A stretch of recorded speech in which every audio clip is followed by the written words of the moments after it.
Hi friends, ഇന്ന് നമുക്ക് വളരെ ടേസ്റ്റി ആയിട്ടുള്ള ട്രസ് ലെച്ചസ് കേക്ക് തയ്യാറാക്കാം. ഈ ഒരു കേക്കിന് 3 മിൽക്ക് കേക്ക് എന്നാണ് സാധാരണ പറയാറുള്ളത്. അപ്പോൾ നമുക്കിത് എങ്ങനെയാണ് തയ്യാറാക്കി എടുക്കണമെന്ന് നോക്കാം. ആദ്യം തന്നെ നമുക്ക് ഈ കേക്കിന് വേണ്ടിയിട്ട് ഒരു വാനില സ്പോഞ്ച് തയ്യാറാക്കി എടുക്കണം. അതിനായിട്ടൊരു പാത്രത്തിലേക്ക് 120 ഗ്രാം മൈദ എടുത്തിട്ടുണ്ട്. ഞാനിപ്പോൾ എടുത്തിരിക്കുന്ന കപ്പിൻ്റെ അളവ് 120 ഗ്രാമാണ്. അതിൽ നിന്ന് നമുക്ക് 1 ടേബിൾ സ്പൂൺ മൈദ മാറ്റിയിട്ട് അതിന് പകരമായിട്ട് 1 ടേബിൾ സ്പൂൺ കോൺഫ്ലവർ ചേർത്ത് കൊടുക്കണം. ഇനി ഇതിലേക്ക് 2 നുള്ള് ഉപ്പ് ചേർത്ത് കൊടുക്കാം. അതിനുശേഷം 1/4 teaspoon baking soda, 1 teaspoon baking powder, പിന്നെ 1 ടേബിൾ സ്പൂൺ അളവിൽ മിൽക്ക് പൗഡറും കൂടി ചേർത്ത് കൊടുക്കുന്നുണ്ട്. ഇനി ഈ കൂട്ട് നമുക്ക് 3 വട്ടമെങ്കിലും നന്നായിട്ടൊന്ന് അരിച്ചെടുക്കണം. നമ്മൾ ചേർത്ത ഇൻഗ്രീഡിയൻസ് ഒക്കെ നന്നായിട്ടൊന്ന് മിക്സായിട്ട് വരാനും അതിൻ്റെ കൂടെ തന്നെ നല്ല എയർ കയറിയിട്ട് കേക്ക് സോഫ്റ്റായിട്ട് കിട്ടാൻ വേണ്ടിയിട്ടാണ് ഇങ്ങനെ അരിച്ചെടുക്കുന്നത്. ഇനി അടുത്ത സ്റ്റെപ്പ്, നമ്മൾ ഡ്രൈ ആയിട്ടുള്ളൊരു പാത്രത്തിലേക്ക് 4 മുട്ടയുടെ വൈറ്റും യോക്കും സെപ്പറേറ്റ് തിരിച്ച് വെച്ചിട്ടുണ്ട്. വൈറ്റ് പാർട്ടിലേക്ക് ഒട്ടും യോക്കിൻ്റെ പാർട്ട് വീഴാനായിട്ട് പാടില്ല. പിന്നെ 120 ഗ്രാം പഞ്ചസാര എടുത്തിട്ടുണ്ട്. 1/2 കപ്പ് പാലും എടുത്ത് വെച്ചിട്ടുണ്ട്. 1/2 കപ്പ് എന്ന് പറയുമ്പോൾ 60 ml പാലും എടുത്ത് വെച്ചിട്ടുണ്ട്. ഇനി എഗ് വൈറ്റിലേക്ക് 1 ടീസ്പൂൺ വിനാഗിരി ചേർത്തിട്ട് നന്നായിട്ടൊന്ന് പതപ്പിച്ചെടുക്കാം. വിനാഗിരി ചേർക്കുമ്പോൾ എഗ്ഗിൻ്റെ സ്മെല്ല് ഒട്ടും തന്നെ ഉണ്ടാവുകയുമില്ല. അതുപോലെ തന്നെ നമ്മൾ എഗ്ഗ് പതപ്പിച്ചെടുത്ത് കഴിയുമ്പോൾ പെട്ടെന്ന് താഴ്ന്നു പോവുകയും ചെയ്യില്ല. അപ്പോൾ അതിന് വേണ്ടിയിട്ടാണ് നമ്മൾ മെയിനായിട്ട് വിനാഗിരി ചേർക്കുന്നത്. വിനാഗിരി അല്ലാന്നുണ്ടെങ്കിൽ ക്രീം ഓഫ് ടാർട്ടാറോ അല്ലെങ്കിൽ നാരങ്ങനീരോ ചേർക്കാം. എഗ് വൈറ്റ് ജസ്റ്റ് ഒന്ന് ബീറ്റായിട്ട് വരുമ്പോൾ നമുക്കിതിലേക്ക് എടുത്തു വെച്ചിരിക്കുന്ന പഞ്ചസാരയുടെ പകുതി അളവിൽ ചേർത്ത് കൊടുക്കാം. ബാക്കി പഞ്ചസാര നമ്മൾ എഗ് യോക്കിൽ ഇട്ടിട്ടാണ് ബീറ്റ് ചെയ്തെടുക്കുന്നത്. അപ്പോൾ ഇതിലേക്ക് പകുതിയോളം ചേർത്ത് കൊടുത്താൽ മതി. 120 ഗ്രാം പഞ്ചസാരയിൽ നിന്ന് 1/2 കപ്പോളം ചേർത്ത് കൊടുക്കാം. എന്നിട്ട് നല്ല സ്റ്റിഫായിട്ട് വരുന്നവരെ നമുക്കിത് ബീറ്റ് ചെയ്തെടുക്കാം. ഇതിലേക്ക് 1 ടീസ്പൂൺ വാനില എസൻസും കൂടി ആഡ് ചെയ്ത് കൊടുക്കുന്നുണ്ട്. എന്നിട്ട് നമുക്ക് നല്ല സ്റ്റിഫായിട്ട് ഇത് ബീറ്റ് ചെയ്തെടുക്കാം. ഇപ്പോൾ എഗ് വൈറ്റ് നല്ല സ്റ്റിഫായിട്ട് വന്നിട്ടുണ്ട്. ഇനി നമുക്ക് ഈ ബീറ്റർ വെച്ചിട്ട് തന്നെ എഗ് യോക്ക് ഒന്ന് നന്നായിട്ട് ബീറ്റ് ചെയ്തെടുക്കാം. എഗ് യോക്ക് ബീറ്റ് ചെയ്യുമ്പോൾ നമ്മൾ ഇട്ട് വെച്ചിരിക്കുന്ന ബാക്കി പഞ്ചസാരയും കൂടി ചേർത്തിട്ട് നന്നായിട്ട് ബീറ്റ് ചെയ്തെടുക്കാം. സാധാരണയായിട്ട് കേക്ക് നമ്മൾ പല രീതിയിൽ തയ്യാറാക്കാറുണ്ട്. അപ്പോൾ ട്രസ് ലെച്ചസ് കേക്കിന് ഈ ഒരു മെത്തേഡാണ് ഏറ്റവും നല്ലത്. ഇങ്ങനെ ചെയ്യുമ്പോൾ കേക്ക് കുറച്ചും കൂടി നല്ല സ്പോഞ്ചി ആയിട്ട് കിട്ടും. ഈ ട്രസ് ലെച്ചസ് കേക്കിലേക്ക് നമ്മൾ 3 മിൽക്കിൻ്റെ ഒരു മിക്സാണ് സോക്ക് ചെയ്യാനായിട്ട് യൂസ് ചെയ്യുന്നത്. അപ്പോൾ ആ ഒരു മിക്സ് നന്നായിട്ട് അബ്സോർബ് ചെയ്ത് വരണമെന്നുണ്ടെങ്കിൽ നല്ലൊരു സ്പോഞ്ചി ടെക്സ്ചറിലുള്ള കേക്ക് വേണം. അപ്പോൾ അതിന് വേണ്ടിയിട്ട് നമ്മൾ ഈ ഒരു മെത്തേഡ് യൂസ് ചെയ്യുന്നതാണ് ഏറ്റവും ബെറ്റർ. ഇപ്പോൾ എഗ് യോക്കും പഞ്ചസാരയും കൂടി ചേർന്നിട്ട് നന്നായിട്ട് ബീറ്റായിട്ട് വന്നിട്ടുണ്ട്. ഇനി ഇതിലേക്ക് നമുക്കൊരു 3-4 ഡ്രോപ്സ് മിൽക്ക് എസൻസ് ആഡ് ചെയ്ത് കൊടുക്കാം. അതിനുശേഷം നമ്മൾ എടുത്തു വെച്ചിരിക്കുന്ന പാലും കൂടി ചേർത്തിട്ട് മിക്സ് ചെയ്തെടുക്കാം. ഇനി ഈ ഒരു മിക്സിലേക്ക് ഡ്രൈ ഇൻഗ്രീഡിയൻസ് ചേർത്തിട്ട് നന്നായിട്ടൊന്ന് മിക്സ് ചെയ്തെടുക്കാം. കട്ടയില്ലാതെ നന്നായിട്ടൊന്ന് മിക്സ് ചെയ്തെടുക്കണം. പാല് പോരാന്നുണ്ടെങ്കിൽ നിങ്ങൾക്ക് കുറച്ചും കൂടി ആഡ് ചെയ്ത് കൊടുക്കാം കേട്ടോ. ഞാനിതിലേക്ക് നേരത്തെ എടുത്തു വെച്ചിരിക്കുന്ന പാലിൻ്റെ കുറച്ച് ബാക്കി ഉണ്ടായിരുന്നു. അപ്പോൾ അതും കൂടി ചേർത്തിട്ട് നന്നായിട്ടൊന്ന് മിക്സ് ചെയ്തെടുക്കുന്നുണ്ട്. ഇപ്പോൾ നമ്മൾ മിക്സ് ചെയ്യുമ്പോൾ അത്യാവശ്യം സ്പീഡിൽ തന്നെ മിക്സ് ചെയ്യാം, കുഴപ്പമില്ല. പിന്നെ എഗ് വൈറ്റ് ചേർക്കുമ്പോൾ ഫോൾഡ് ചെയ്തെടുക്കാനേ പാടുള്ളൂ. അപ്പോൾ അത് ശ്രദ്ധിക്കുക. ഇനി കൂട്ടിലേക്ക് എഗ് വൈറ്റ് കുറേശ്ശായിട്ട് ചേർത്തിട്ട് നന്നായിട്ടൊന്ന് ഫോൾഡ് ചെയ്തെടുക്കാം. പതുക്കെ വേണം ഫോൾഡ് ചെയ്തെടുക്കാനായിട്ട്. ഞാൻ വീഡിയോ ഫോർവേഡ് ആക്കിയിട്ട് കാട്ടുന്നതാണ്. അപ്പോൾ നിങ്ങൾ ചെയ്യുമ്പോൾ പതുക്കെ തന്നെ ഫോൾഡ് ചെയ്തെടുക്കാനായിട്ട് ശ്രദ്ധിക്കുക. കേക്കിൻ്റെ ബാറ്റർ ഇപ്പോൾ നന്നായിട്ടൊന്ന് മിക്സ് ചെയ്തെടുത്തിട്ടുണ്ട്. ഇനി നമുക്കിതൊരു ബേക്കിംഗ് ടിന്നിലേക്ക് ഒഴിച്ചിട്ട് ബേക്ക് ചെയ്തെടുക്കാം. അടിയിൽ ബട്ടർ പേപ്പർ നിരത്തിയ ഒരു ബേക്കിംഗ് ടിന്നാണ് യൂസ് ചെയ്യുന്നത്. സൈഡിൽ മൈദയും തൂവി കൊടുത്തിട്ടുണ്ട്. 165 ഡിഗ്രി സെൽഷ്യസിൽ 10 മിനിറ്റ് പ്രീ ഹീറ്റഡ് ആയിട്ടുള്ള ഓവനിൽ നമുക്കിതൊരു 30 മിനിറ്റ് ബേക്ക് ചെയ്തെടുക്കാം. എൻ്റേത് OTG ഓവനാണ്. അപ്പോൾ 165 ഡിഗ്രിയിൽ ബേക്ക് ചെയ്തെടുത്താൽ മതി. എയർ ബബിൾസൊക്കെ ഒന്ന് പോകാൻ വേണ്ടിയിട്ട് ഇതുപോലത്തെ ഒരു ബലൂൺ വിസ്ക് വെച്ചിട്ട് ഒന്ന് കറക്കി കൊടുക്കുന്നുണ്ട്. അതിനുശേഷം നമുക്ക് ടാപ്പ് ചെയ്തിട്ട് ഇത് ബേക്ക് ചെയ്യാനായിട്ട് വെക്കാം. അപ്പോൾ പലരും പറയാറുണ്ട് കേക്ക് ബേക്ക് ചെയ്ത് കഴിയുമ്പോൾ മുകളിൽ വിണ്ട് കീറി വരുന്നു എന്ന്. അപ്പോൾ അത് അവോയ്ഡ് ചെയ്യാൻ വേണ്ടിയിട്ടാണ് ഇതുപോലത്തെ ഒരു ബലൂൺ വിസ്ക് വെച്ചിട്ടൊന്ന് ജസ്റ്റ് കറക്കി കൊടുക്കുക. അതിനുശേഷം ടാപ്പ് ചെയ്ത് കഴിഞ്ഞാൽ മുകളിൽ നല്ല ഫ്ലാറ്റ് ആയിട്ടുള്ള കേക്ക് നമുക്ക് കിട്ടും. 30 മിനിറ്റൊക്കെ കഴിഞ്ഞപ്പോൾ കേക്ക് നന്നായിട്ട് ബേക്കായിട്ട് വന്നിട്ടുണ്ട്. ഇനി ഇത് നമുക്ക് ചൂടാറാനായിട്ടൊന്ന് മാറ്റി വയ്ക്കാം. ഇപ്പോൾ കേക്ക് നന്നായിട്ട് ചൂടാറി വന്നിട്ടുണ്ട്. അതിൻ്റെ മുകൾ ഭാഗം കുറച്ച് ഞാൻ ഒന്ന് മുറിച്ച് മാറ്റുന്നുണ്ട്. അതിനുശേഷം ഇത് 2 ലെയറായിട്ടൊന്ന് കട്ട് ചെയ്തെടുക്കുന്നുണ്ട്.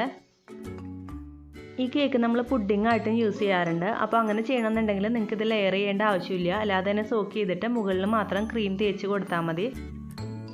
ഈ കേക്ക് നന്നായിട്ടൊന്ന് സോക്ക് ചെയ്തെടുക്കാനായിട്ട് നമ്മൾ ഷുഗർ സിറപ്പിന് പകരമായിട്ട് ഒരു മിൽക്കിൻ്റെ മിക്സാണ് തയ്യാറാക്കുന്നത്. 3 മിൽക്ക് ചേർന്നൊരു മിക്സാണ് നമ്മൾ തയ്യാറാക്കുന്നത്. അതിനായിട്ട് ഒരു പാത്രത്തിലേക്ക് ഞാൻ 1/2 കപ്പ് പാൽ ഒഴിച്ച് കൊടുത്തിട്ടുണ്ട്. പാൽ നന്നായിട്ടൊന്ന് തിളപ്പിച്ചിട്ട് ഒരു 5 മിനിറ്റോളം തിളപ്പിച്ചെടുത്തിരിക്കുന്നതാണ്. ആ ഒരു മിക്സ് ആദ്യം ഒഴിച്ച് കൊടുത്തിട്ടുണ്ട്. പിന്നെ ഇതിലേക്ക് നമുക്ക് 1/2 കപ്പ് ക്രീം ഒഴിച്ച് കൊടുക്കാം. പിന്നെ 1/2 കപ്പ് കണ്ടൻസ്ഡ് മിൽക്കും കൂടി ഒഴിച്ച് കൊടുക്കാം. ഞാനിതിലേക്ക് അമൂലിൻ്റെ ഫ്രഷ് ക്രീമാണ് യൂസ് ചെയ്തിരിക്കുന്നത്. നിങ്ങൾക്ക് വേണമെന്നുണ്ടെങ്കിൽ നോർമൽ വിപ്പിംഗ് ക്രീം വേണമെങ്കിൽ യൂസ് ചെയ്യാം കേട്ടോ. ഇനി ഇത് നമുക്ക് നന്നായിട്ടൊന്ന് മിക്സ് ചെയ്തെടുക്കണം. ഇതിലേക്ക് കുറച്ച് വാനില എസൻസും കൂടി ആഡ് ചെയ്താൽ നല്ലൊരു ഫ്ലേവർ കിട്ടും. ഇപ്പോൾ കേക്ക് സോക്ക് ചെയ്തെടുക്കാനുള്ള മിൽക്ക് മിക്സ് തയ്യാറായിട്ടുണ്ട്. ഇനി അടുത്തതായിട്ട് നമുക്ക് വിപ്പിംഗ് ക്രീം ഒന്ന് നന്നായിട്ട് ബീറ്റ് ചെയ്തെടുക്കാം. നല്ല ഡ്രൈ ആയിട്ടുള്ളൊരു പാത്രത്തിലേക്ക് ഞാൻ 1.5 കപ്പ് വിപ്പിംഗ് ക്രീം ഒഴിച്ച് കൊടുത്തിട്ടുണ്ട്. വിവോൻ്റെ നോൺ ഡയറി വിപ്പിംഗ് ക്രീമാണ് എടുത്തിരിക്കുന്നത്. ഇനി നമുക്കിത് നല്ല സ്റ്റിഫായിട്ട് ബീറ്റ് ചെയ്തെടുക്കാം. അപ്പോൾ വിപ്പിംഗ് ക്രീം നമ്മൾ ബീറ്റ് ചെയ്തെടുക്കുമ്പോൾ കുറേ കാര്യങ്ങൾ ശ്രദ്ധിക്കേണ്ടതായിട്ടുണ്ട്. അതിൻ്റെ ഒരു വീഡിയോ ഞാൻ സെപ്പറേറ്റ് ഇടാം കേട്ടോ. അപ്പോൾ ഇതിൽ ജസ്റ്റ് കാട്ടുന്നേ ഉള്ളൂ. ആദ്യം തന്നെ ഒരു ലോ സ്പീഡിലിട്ടിട്ട് ബീറ്റ് ചെയ്തെടുക്കുക. അതിനുശേഷം ഒരു മീഡിയം സ്പീഡിലാക്കണം. പിന്നെ ലാസ്റ്റ് ആകുമ്പോൾ ഹൈ സ്പീഡിലിട്ടിട്ടും ബീറ്റ് ചെയ്തെടുക്കുക. ഏകദേശം ഒരു 4 മിനിറ്റോളം വേണ്ടി വരും ഇത് നല്ല സ്റ്റിഫായിട്ട് ബീറ്റായിട്ട് വരാൻ വേണ്ടിയിട്ട്. ഇപ്പോൾ ക്രീം നല്ല ബീറ്റായിട്ട് വന്നിട്ടുണ്ട്. ഇനി ഇതിലേക്ക് 1 ടീസ്പൂൺ മിൽക്ക് മെയ്ഡ് ചേർത്തിട്ട് ഒന്നും കൂടി നന്നായിട്ടൊന്ന് ബീറ്റ് ചെയ്തെടുക്കാം. അപ്പോൾ ഞാൻ സാധാരണ ക്രീം തയ്യാറാക്കുമ്പോൾ ഇതുപോലെ മിൽക്ക് മെയ്ഡും കൂടി ചേർക്കാറുണ്ട്. അപ്പോൾ ഒരു സ്പെഷ്യൽ ടേസ്റ്റ് ആയിരിക്കും നമ്മുടെ കേക്കിന്. ജസ്റ്റ് ഒന്ന് മിക്സായി കിട്ടാൻ വേണ്ടിയിട്ട് മാത്രം ഒന്ന് ബീറ്റ് ചെയ്താൽ മതി. ഇനി നമുക്ക് കേക്കിൻ്റെ ഐസിങ് സ്റ്റാർട്ട് ചെയ്യാം. ഒരു കേക്ക് ബേസിൻ്റെ മീതേക്ക് കുറച്ച് ക്രീം തേച്ച് കൊടുത്തിട്ടുണ്ട്, കേക്ക് ഒട്ടിപ്പിടിച്ചിരിക്കാൻ വേണ്ടിയിട്ട്. അതിനുശേഷം ഫസ്റ്റ് ലെയർ കേക്ക് വെച്ച് കൊടുത്തിട്ടുണ്ട്. എന്നിട്ട് നമുക്ക് ഈ ഒരു മിൽക്ക് മിക്സ് വെച്ചിട്ട് നന്നായിട്ടൊന്ന് സോക്ക് ചെയ്തെടുക്കാം. നമ്മൾ എടുത്തിരിക്കുന്ന മിൽക്കിൻ്റെ മിക്സ് ഫുള്ളായിട്ട് 2 ലെയറിലും കൂടി ഒഴിച്ച് കൊടുക്കണം. അപ്പോൾ ഫുള്ളായിട്ട് സോക്ക് ചെയ്തിരുന്നാലേ കേക്കിന് ടേസ്റ്റ് ഉണ്ടാവുള്ളൂ. ഈ മിൽക്ക് മിക്സ് പെട്ടെന്നൊന്ന് അബ്സോർബായിട്ട് കിട്ടാൻ വേണ്ടിയിട്ട് ഇതുപോലത്തെ ഒരു സ്ക്രൂ വെച്ചിട്ടൊന്ന് കുത്തി കൊടുക്കുന്നുണ്ട്. അപ്പോൾ ഫുള്ളായിട്ട് അബ്സോർബായിട്ട് വന്നോളൂ. ഇനി നമുക്ക് ഇതിൻ്റെ മീതേക്ക് ക്രീം തേച്ച് കൊടുക്കാം.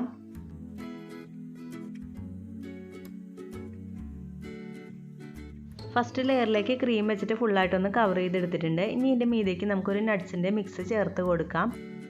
ക്യാഷ്യൂനട്ടും ബദാമും പിസ്തയും ഡ്രൈ റോസ്റ്റ് ആക്കിയിട്ട് ഒന്ന് പൊടിച്ചെടുത്തിരിക്കുന്നതാണ്. അപ്പോൾ സാധാരണ നമ്മൾ കേക്കിലൊക്കെ ഈ നട്ട്സൊക്കെ ആഡ് ചെയ്യുമ്പോൾ എപ്പോഴും റോസ്റ്റ് ചെയ്തിട്ട് ആഡ് ചെയ്യാനായിട്ട് ശ്രദ്ധിക്കുക കേട്ടോ. അല്ലെങ്കിൽ പെട്ടെന്ന് തന്നെ കേടായിട്ട് പോകാൻ ചാൻസ് ഉണ്ട്.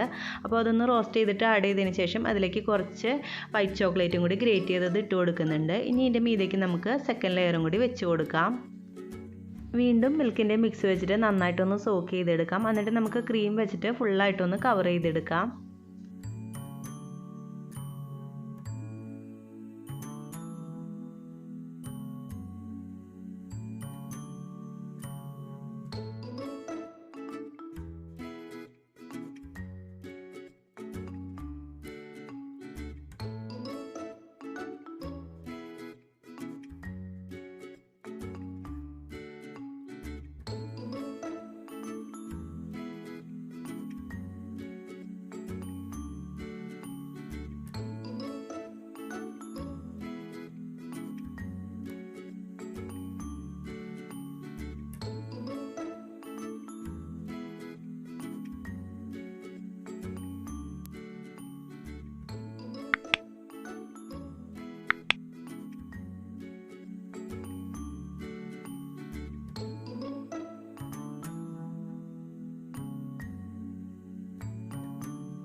ഇപ്പോൾ കേക്ക് ക്രീം വെച്ചിട്ട് ഫുള്ളായിട്ടൊന്ന് കവർ ചെയ്തെടുത്തിട്ടുണ്ട്. ഇനി നമുക്കിതൊരു അരമണിക്കൂർ ഒന്ന് ഫ്രിഡ്ജിൽ സെറ്റ് ആവാനായിട്ട് മാറ്റി വയ്ക്കാം. അതിനുശേഷം നമ്മൾ ബാക്കി ഡെക്കറേഷനും കൂടി ചെയ്യുന്നുണ്ട്.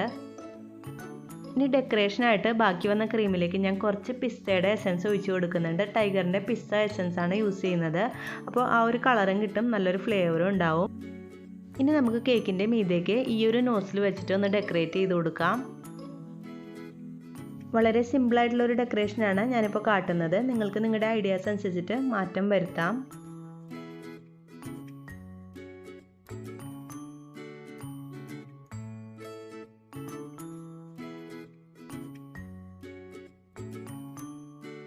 വളരെ ടേസ്റ്റി ആയിട്ടുള്ള വായിൽ വെച്ചാൽ അലിഞ്ഞു പോകുന്ന രീതിയിലുള്ളൊരു കേക്കാണിത്.